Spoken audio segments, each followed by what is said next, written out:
የጠቅላይ ሚኒስትሩ በአፍሪካ ቀንድ ጉዳዮች አማካሪ አቶ ጌታቸው ረዳ በለንደን ከአልጀዚራ እንግሊዝኛው ክፍል አዘጋጅ ከሆነው ከጋዜጠኛ መህዲ ሐሰን ጋር ቆይታ አድርገዋል። ምን እንዳሉ በዝርዝር እናሳውቀውታለን። በደቡብ ኢትዮጵያ በቫይራል ሄመርጂክ ፌቨር ወረርሽኝ የዓለም ጤና ድርጅት ፈጣን ምላሽ ሰጠ።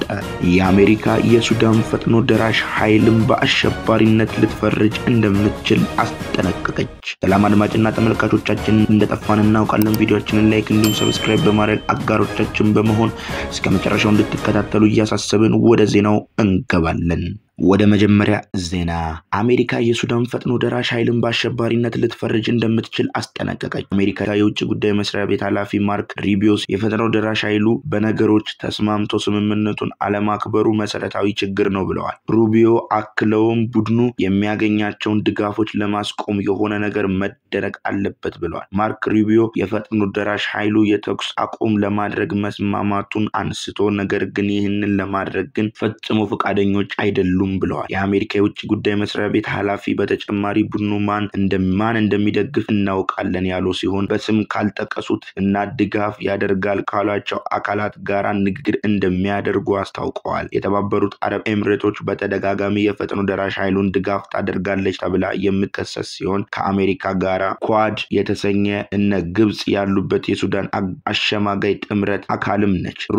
ሩቢዮ ጥምረቱን ሰዎች ተደብቀው ችግሩን ለመፍታት ተሳትፈዋልና የሚሉበት ምሽግ እንዲሆን አንፈቅድም ሲሉ ስም ሳይጠራ ተናግረዋል። ጉድ እኮ ነው። በደቡብ ኢትዮጵያ በቫይራል ሄመርጂክ ፌቨር ወረርሽኝ የዓለም ጤና ድርጅት ፈጣን ምላሽ ሰጠ። የዓለም ጤና ድርጅት በደቡብ ኢትዮጵያ ክልል በተጠረጠረ የቫይራል ሄመርጂክ ፌቨር ወረርሽኝ ዙሪያ ፈጣን ምላሽ ለመስጠት ከኢትዮጵያ ሕብረተሰብ ጤና ኢንስቲትዩት እና ክልላዊ የጤና ባለስልጣናት ጋር በቅርበት እየሰራ መሆኑን አስታውቋል። የጤና ባለሙያዎች ጨምሮ 8 ሰዎች በቫይረስ ሊያዙ እንደሚችሉ ተዘግቧል። የዓለም ጤና ድርጅት ለዚህ ወረርሽኝ ምላሽ ለመስጠት አስቀድሞ የሚከተሉትን እርምጃ ወስዷል። አንደኛ፣ ባለሙያዎች መድኃኒቶችንና ሌሎች አስፈላጊ ቁሳቁሶች እንዲሁም ለጤና ሰራተኞች የሚሆን የግል መከላከያ ቁሳቁሶች ወደ ተገኙ ከተሞች ተልኳል።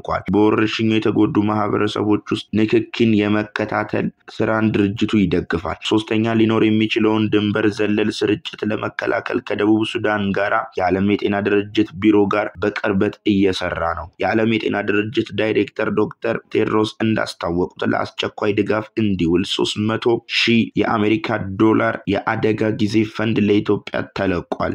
ድርጅቱ እንደ አስፈላጊነቱ ድጋፉን ለማሳደግ ዝግጁ መሆኑን ገልጿል። የዓለም ጤና ድርጅት ኃላፊ የኢትዮጵያ ጤና ባለስልጣናት መረጃውን በወቅቱ በማጋራታቸው እና ፈጣን ምላሽ በመስጠታቸው ምስጋናቸውን እያቀረቡ ሲሆን የዓለም ጤና ድርጅት ሙሉ ድጋፍ እንደማይለያቸው ቃል ገብተዋል። የጠቅላይ ሚኒስትሩ የአፍሪካ ቀንድ ጉዳዮች አማካሪ አቶ ጌታቸው ረዳ በለንደን ከአልጀዚራ የእንግሊዝ ክፍል አዘጋጅ ከሆነው ከጋዜጠኛ መህዲ ሐሰን ጋር ቆይታ ያደረጉ ሲሆን በኢትዮጵያና በኤርትራ መካከል ጦርነት አይኖርም፣ ምክንያቱም ሁለቱም ወገኖች ጦርነት ምን እንደሆነ ጠንቅቀው ያውቃሉ ሲሉ ተደምጠዋል። ሙሉ ቃለ መጠይቁን በመጪዎቹ ቀናት ውስጥ አየር ላይ ይውላል ተብሎ ይጠበቃል። እስካሁን አብራችሁን ስለሆናችሁ እናመሰግናለን። ቪዲዮአችንን ላይክ እንዲሁም ሰብስክራይብ በማድረግ አጋሮቻችን ይሁኑ። ቪዲዮ ስንለቅ እንዲደርሳችሁ የደወል ምልክቷን ይጫኑ።